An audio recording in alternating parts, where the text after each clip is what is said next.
இன்னும் financial freedom achieve பண்ணாம இருக்கிறதுக்கு இதான் ரீசனா?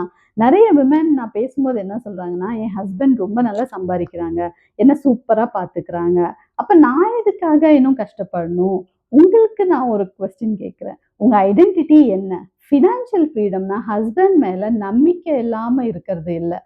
அது உங்களுக்கு ஒரு கான்ஃபிடன்ஸ் குடுக்கறதுக்கு தான் உங்களுக்கு ஃபினான்ஷியல் ஃப்ரீடம் தேவைப்படுது. ஒரு விஷயம் நீங்க பண்ணும்போது, ஒரு தைரியமா இருக்கிறதுக்கு. உங்களோட ட்ரீம்ஸ் அச்சீவ் பண்றதுக்கு உங்களுக்கு ஒரு ஃப்ரீடம் தேவ. ஒரு லைஃப் அன்எக்ஸ்பெக்டடா மாறும்போது, பயம் இல்லாம நிக்கிற ஸ்ட்ரெங்த்துக்கு. So every women deserves this financial identity and financial freedom. உங்களுக்கு என்ன ஸ்பெஷல் ஸ்கில் இருக்குன்னு ஐடென்டிஃபை பண்ணி, அத எப்படி உங்களோட ஃபினான்ஷியல் ஜர்னிய என்ஹான்ஸ் பண்றதுன்னு சொல்லி யோசிங்க. அதுக்கு கைடன்ஸ் வேணும்னா, கீழ இருக்கிற வாட்ஸ்அப் நம்பருக்கு டிஎம் பண்ணுங்க. அண்ட் உங்க மணி ஜர்னி ஸ்டார்ட் பண்ணுங்க.